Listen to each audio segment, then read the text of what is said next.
The Cleveland Browns' search for a new offensive coordinator is still continuing, losing some candidates that they were interested in. We're going to break it all down. Your latest Lockon Browns starts now.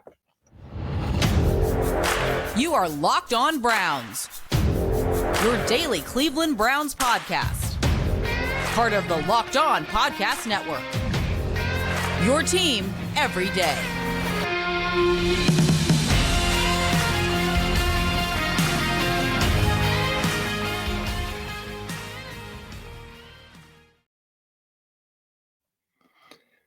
Welcome back, my friends, to the show that never ends, your daily delivery of all things Dog Pound LGB on the LOB, the Locked On Browns podcast, brought by the Locked On Podcast Network, your team every day. Your host, Jeff Lloyd, and I appreciate each and every one of you that make Locked On Browns your first listen every single day.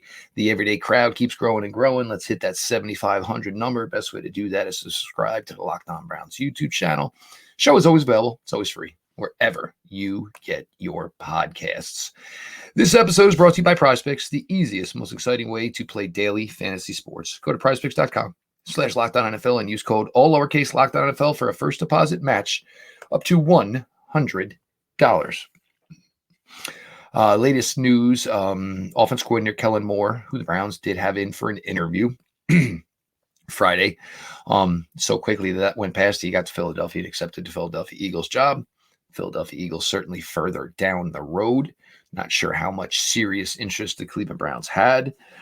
So Kellen Moore is now another name off the list. Seems like the Browns' focus is down to probably two at this point. There is a wild card that hasn't been interviewed yet.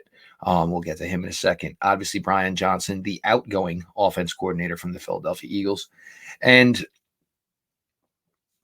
I think everybody's first reaction would be about Brian Johnson was, why would we want the guy that was there as everything fell apart for the Philadelphia Eagles, And I can truly understand that premise. I think the Philadelphia Eagles had a lot more and bigger problems going on, and I think it was more a team-wide issue than maybe just pointing the finger at the offense coordinator, although I certainly did have my issues with the Philadelphia Eagles offense this year plenty of times. I mean, there was the Monday night game in Seattle, and everybody knew that Jalen Hurts was banged up somehow, some way. Obviously, his knee wasn't 100%. Well, it also turned out that week Jalen Hurts was sick as well. You get to the game, and I'm pretty sure it was, the Eagles' first third down. And, we know Jalen Hurts has got a banged up knee. We knew he probably wasn't feeling that well because he didn't even go out for pregame warmups. He just went out for the regular, obviously, warm-up, didn't go out early. First third down, first drive of the game, and the Philadelphia Eagles call for a quarterback sneak. And it was just like, well, what are you doing? You know your QB's banged up. You know he wasn't even feeling well, for God's sakes, and you're putting him in a situation like that. But look, for Sirianni, for the way that season fell apart for the Eagles down the stretch, and obviously the subsequent playoff loss where they essentially didn't even show up. I think a lot of this has got to be put on their head coach, and obviously Sirianni, obviously playing this year, the Super Bowl the year before, going to a road game the next season, first playoff game, a road game, and losing. Obviously, changes had to be made. Obviously, they made huge changes on the offensive side of the ball. They made big changes on the defensive side of the ball as far as their coordinators. If it doesn't get right for the Philadelphia Eagles, necessarily, obviously, it'll be Nick Sirianni, whose head might be on the chopping block next. So I don't know if I can put it all on Brian Johnson. I do look at the Philadelphia Eagles offense, the past couple of years. There's some things I like, obviously. You definitely think the Browns would have to add at wide receiver to accommodate Brian Johnson. The Eagles threw the ball well the last couple of years. A.J. Brown, Devontae Smith, big parts of this team. They were able to, have Dallas Goedert be a successful tight end, so I don't think it changes the course so much for David Njoku. Now, the Jerrod Johnson philosophy. And look, the Browns obviously enjoy what the Houston Texans are doing. And we'll get to segment 2 here, the Browns' new defensive line coach. But the Browns are obviously fans of how it's working down in Houston. Very similar styles, playing styles, things they do down there. So the Browns certainly interested in things that are going on with the Houston Texans. Jerrod Johnson, obviously the quarterback coach down there. The way it is trending now, Bobby Slowick, the offensive coordinator for the Houston Texans in 2023, and had a fantastic, successful year with rookie quarterback C.J. Stroud. No question about it. It looks like we're getting to this, musical chairs of these head coaching jobs And all that is left is Seattle, and all that is left is Washington. Washington apparently covets the offense coordinator from the Detroit Lions. And Seattle, Dan Quinn is certainly a popular name. Obviously, Dan had a lot of time in Seattle. Seattle also would really, really like to talk with Mike Macdonald of the Baltimore Ravens, and by all means, hire him. Please hire Mike Macdonald, because the Baltimore Ravens is creative. It is good. By all means, go ahead. Seattle, please be my guest. But Jerrod Johnson, now, Johnson is obviously in this path here where it's going to be decision time soon. Seattle Seahawks, 2 interviews with them. Obviously, our Cleveland Browns, 2 interviews, 2 interviews formal, obviously the Zoom meeting, which leads to the formal interview afterwards. With Johnson, obviously everybody, a guy in the rise. I remember Jerrod Johnson's playing days at Texas A&M very well. Tough, gutsy quarterback. The question would be here is for Jerrod Johnson is, of these two, is one more appealing than the other to be the offense coordinator? First things first, you look at the New Orleans Saints job, and is, Derek Carr where you want to hang your hat? Is Deshaun Watson where you want to hang your hat? Derek Carr got to New Orleans 1 year. Things didn't really go that great. Carr played well at times.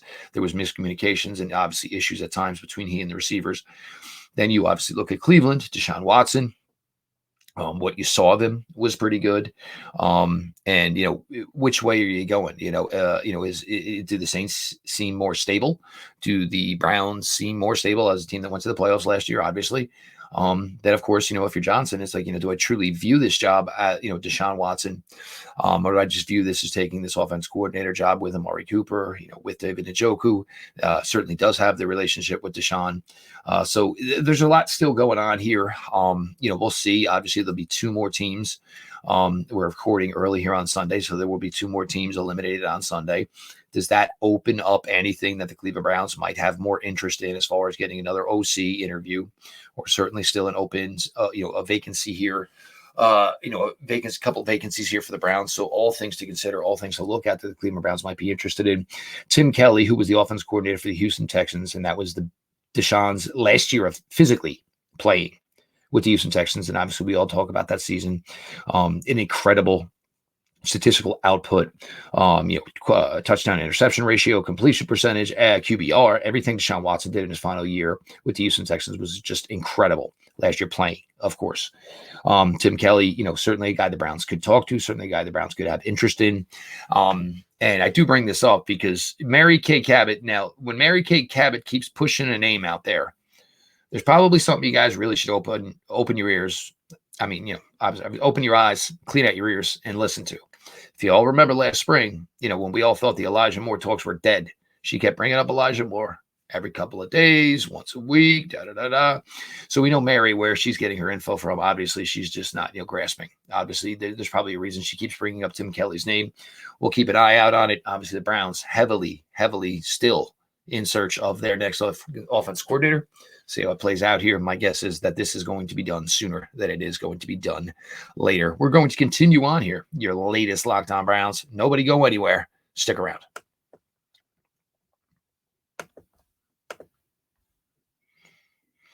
Prize Picks is the largest daily fantasy sports platform in North America. We are the easiest and most exciting way to play DFS. It's just you against the numbers. Instead of battling thousands of other players, including pros and sharks, you pick more than or less than on a 2 to 6 player stat projection, and you watch your winnings roll in. Do you want to play alongside some of Prize Picks' favorite players like rapper Meek Mill and comedian Andrew Schultz? You can now find community plays under the promos tab of the app to view entries from some of the biggest names in the Prize Picks community each week. Prize Picks even offers a reboot policy so that your entries stay in play even if one of your players gets injured. For football and basketball games, if you have a player who exits the game in the first half and does not return in the second, that player is rebooted. Prize Picks is the only daily fantasy sports platform with an injury insurance policy. Go to prizepicks.com/LockedOnNFL. Use code LockedOnNFL for a first deposit match up to $100.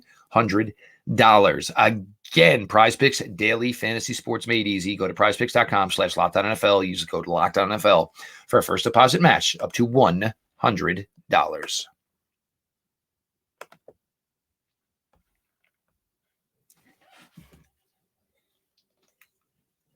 Jeff Lloyd, your latest Locked On Browns, and I appreciate each and every one of you. Come on out, make Locked On Browns your first listen every single day. The everyday crowd, if you ain't part of it by now, make a new plan, stand, subscribe to Locked On Browns YouTube channel. The show is always available. It's always free, wherever you get your podcasts. Now, obviously, we had talked, obviously, here in segment 1 that the Browns, obviously a lot of interest in what's going on with the Houston Texans. Obviously, Browns firsthand experience, saw Houston not once, saw Houston twice. Obviously, were responsible for the Cleveland Browns' early exit from the playoffs. Cleveland Browns have hired former Houston Texans defensive line coach Jacques Cesaire, to become their new defensive line coach. Cesaire's contract was not picked up by the Houston Texans. Cesaire was a 9-year player in the NFL with the San Diego Chargers. After his playing days were over, he was doing some TV work. He was doing some radio work. Then all of a sudden, the coaching itch picked up. And now, obviously, being a San Diego resident out there in that beautiful area, went to University of San Diego and started coaching some D-line. And, the University of San Diego was a successful program, so much so that he made a jump from the University of San Diego, finishing his time there in 2019, to go to the Buffalo Bills to be their defensive line coach in 2020. It's a big jump. Obviously gives you an idea of the trajectory and the potential that Cesaire had as far as being a defensive line coach, to go from a University of San Diego to the Buffalo Bills and then go on and win the AFC East in his first year there. Spent his second season with the Bills when Romeo Crennel went back to Houston Texans. Cesaire was obviously a guy he was targeting. So 2 seasons down in Houston, and obviously somebody with a relationship, obviously Agbo Okoronkwo, obviously relationship, his best year of his career, which he would have probably broke this year if he had not gotten injured down in Houston. He was elevated to a starter down the second half of the season last year, and the play really, really took off. Former defensive line coach Ben Bloom. Ben Bloom is, for now, going to stay with the organization. Rumor is he's going to be the defensive run game coordinator for this Cleveland Browns team. The Browns like him, and this is where it gets tricky, and things we don't truly get to know with positional coaches is sometimes, your teaching and your development may not be where maybe somebody needs it to be, but your mind, your savviness, your X's and O's, you're breaking down film, you're putting together scouting reports, those can still be valued. So this is kind of what it sounds like with a guy like Ben Bloom, is that maybe his head, what I'm saying, in his brains and his process for all those other things are something the Browns really, really value. But maybe the Browns also think that, hey, let's get, somebody else in here, a different voice, so to speak, as far as the development of some of our players. Right off the bat, you think about players like Alex Wright. Although Alex Wright did take a major jump this year, this would be a guy Cesaire would be looking to improve, get up to hopefully a starting caliber type of player. Siaki Ika, obviously this entire rookie year, nothing really came of it. There's one of your projects, Jacques Cesaire, is Siaki Ika. We spent a top 100 pick on this player, and we need this player to start to develop. You look at Isaiah McGuire, there would be another player. Obviously, all the talent in the world, played well at Missouri, tested well at the combine. Unfortunately for McGuire, there wasn't a path to playing time. Once the Browns brought in Agbo, once the Browns obviously brought in Zadarius Smith, once the Browns had Alex Wright on the developmental path that he was on, all of a sudden that became a roadblock for a player like Isaiah McGuire. Again, years ago, 3rd round and 4th round picks for the Cleveland Browns probably walked in and were either automatic contributors or hell, even automatic starters. That is just not the way this roster is right now for the Cleveland Browns. That's a good thing, but you still want these players to develop so they are ready when their time is called. Cesaire, who played played at Southern Connecticut State, was a player who played, about 6'2", a little bit less than 300 pounds. I know you guys think, it seemed kind of small for defensive tackle. It wasn't when his career ended, obviously. Boys aren't built like boys, now that was average size for defensive tackle play. It's not really the case anymore. So obviously, you get to come in and you get to work with the NFL's best in Myles Garrett. And, to say that there might be anything you can do for Myles Garrett, probably not. Let's just be honest. There's probably not. But he can continue a working relationship with Agwell Okoronkwo. He can find maybe even another level out of Alex Wright, which I believe, and I know a lot of my contemporaries believe, we all loved Alex Wright coming out of UAB. And Alex was a guy who can play it inside. He can play on the outside. Alex is a smart football player. He's a fundamental football player. But the Browns have these guys, and it's Miles, obviously. It's Tomlinson, obviously. We'll see if Big Mo Hurst can come back, because that is what I really think. So there's going to be something to do, a lot of work here. You got to get these first and second year guys, and you got to start getting them, higher up the pecking order as far as what they can do for your football team. Obviously, the Browns feel this way. Houston Texans defense took a huge jump here. Their defensive line took a major jump here in the 2023 season. Became a team that was almost dominant against the run. The only time the Texans really were bad against the run was the Week 18 game in Indianapolis. They had no answer for Jonathan Taylor, none whatsoever. And, the Colts running game took them to school. And I really thought that was going to be a factor in the playoff game. I really thought the Browns were going to be able to run the ball. Nah, didn't happen, as we all know. So you think about, Cesaire and maybe what he did there. And obviously, once you get paired, and now think about it, it went from obviously, Lovey to obviously now to D'Amico Ryans, and what D'Amico Ryans did. And, this is why, look, something goes well and it goes good right away. Everybody's going to start picking your tree. So D'Amico Ryans and what he has been able to do in Houston in just one season is now all of a sudden, a hot spot for assistant coaches to get launched up the ladder. So Cesaire comes in, Jim Schwartz obviously, values defensive line play. He wants to rush the quarterback. He wants his players to play man. So he wants dudes on the defensive line that are players and contributors and difference makers. And obviously, this is what I'm sure Jim helped in signing off with. I'm sure he was part of the process. So Cesaire comes in here with a great opportunity, obviously, to help this team get better, help this team improve. There will be probably a free agent or two brought into that defensive line room or retained. You're certainly going to look to probably bring in yet another young defensive tackle. It's probably a good chance this is the end of the road for Jordan Elliott with his time here with the Browns. So, Cesaire gets an opportunity after putting in 9 years as a player, doing about 3-4 seasons as media, going the long route to work his way into the NFL as a coach. And all of a sudden, this great opportunity here, take his family, who now going from Houston, going closer to, obviously, to Cleveland, Ohio, closer to his roots, obviously, from where he was, obviously, as a guy who played at Southern Connecticut State. And he does have a family. He's got married. He's got 3 children.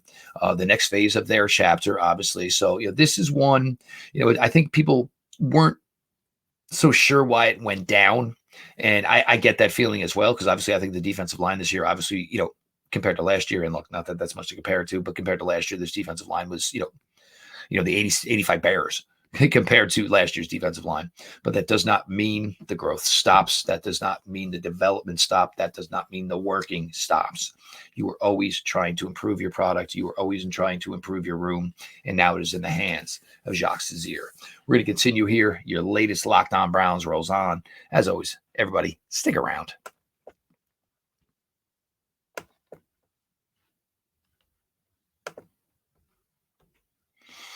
This next segment is brought to us by our sponsor, BetterHelp. Sometimes we all need the opportunity to get something off of your chest. Big or small, certain things can really start to get to you. It's important to let that out, especially to someone who's unbiased on your life. So today, I want to tell you how I really feel about something. You might be thinking about the same thing this week. Look, we're in this limbo. Look, I'm excited to watch the AFC NFC Championship game. I miss football season. It's still winter. Look, if I don't have football season or I don't have spring and summer, I'm an angry SOB. I want one or the other. Ain't getting it for a couple more weeks. Therapy can be different for everyone. Most of us have bigger problems than our favorite sports team, and it's important to get things off your chest every once in a while. If you're thinking of starting therapy, give BetterHelp a try. It's entirely online, designed to be flexible and suited to your schedule. Visit BetterHelp.com/lockedon to get 10% off your first month. That is BetterHelp, HELP.com/lockedon.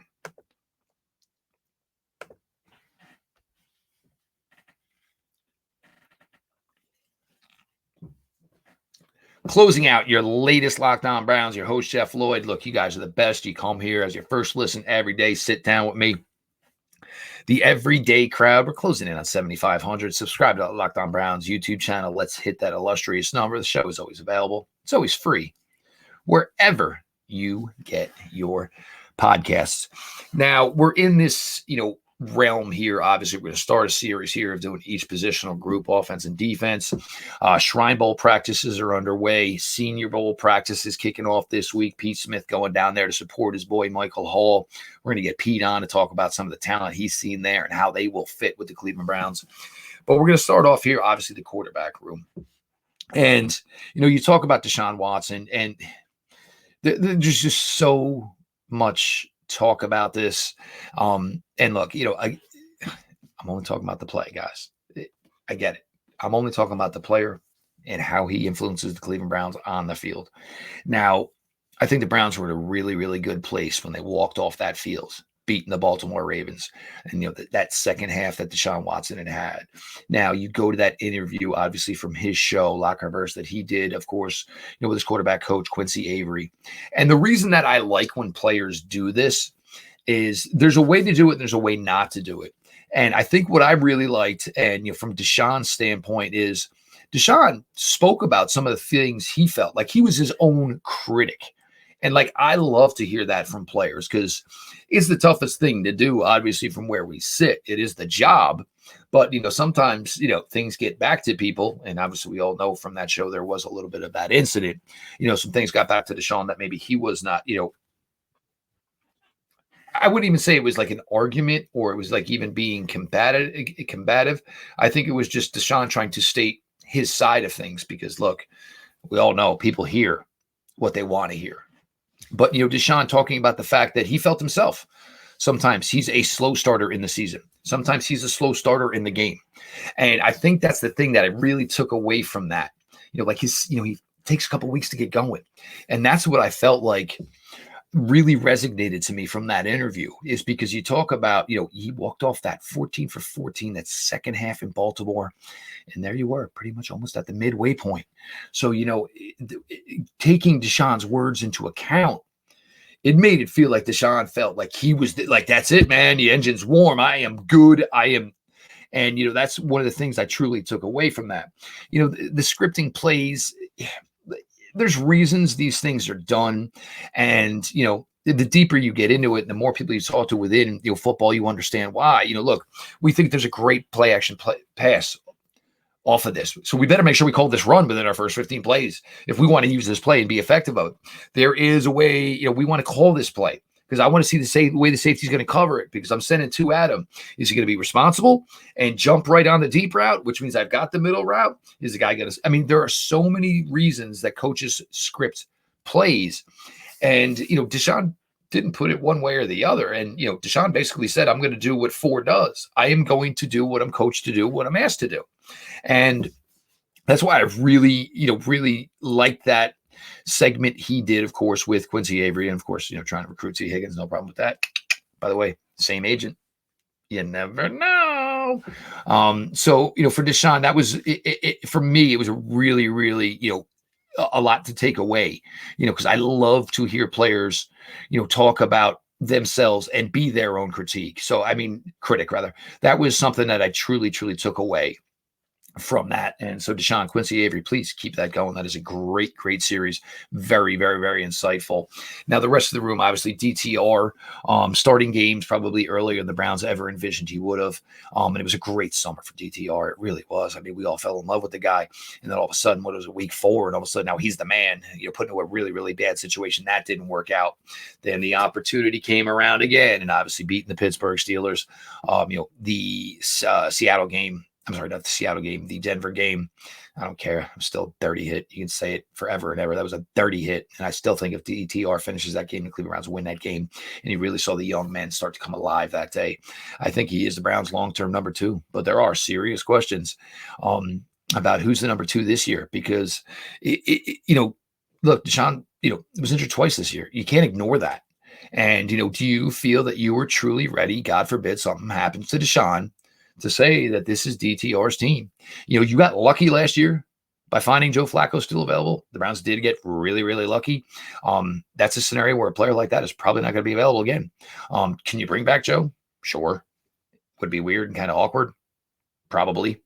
Would I still do it? Yeah. But you got to think, Joe, at this point, it's about where I can play. And it's about, and, I don't judge him any iota. Joe Flacco isn't in this for a paycheck anymore. Joe Flacco's got money. Trust me. Joe Flacco has done very, very well for himself. And, him and his wife and his 5 kids, they're all going to be good in the long run. It's about getting a couple more days out there and being the guy behind the glory, getting the glory. So, for Joe, maybe this isn't the best situation for 2024. Again, not rooting against it. Would absolutely be okay with it if you decided to run it back. But either way, the Browns need to have some serious conversations about, the rest of that quarterback room. DTR could certainly be that guy. I have faith in him. I truly do. But certainly the conversations will still be had. I am Jeff Lloyd. I am your host here at Lockon Browns, 7 seasons going into 8. I appreciate you all who come on out every single day. You make Lockon Browns your first listen. It means the world to me. God, it is full off season mode. The sting is still there from the playoff loss, but as you guys know, I absolutely love roster building. I love coaching searches, coaching hires. I absolutely have loved the NFL draft process since I was a kid. Looking forward to all of these things. Make sure you subscribe to Lockon Browns YouTube channel. Let's get that number up over 7,500. Show is always available, always free, wherever you get your podcasts. This has been your daily delivery of all things Dog Pound. LGB on ELOB. Let's go Browns.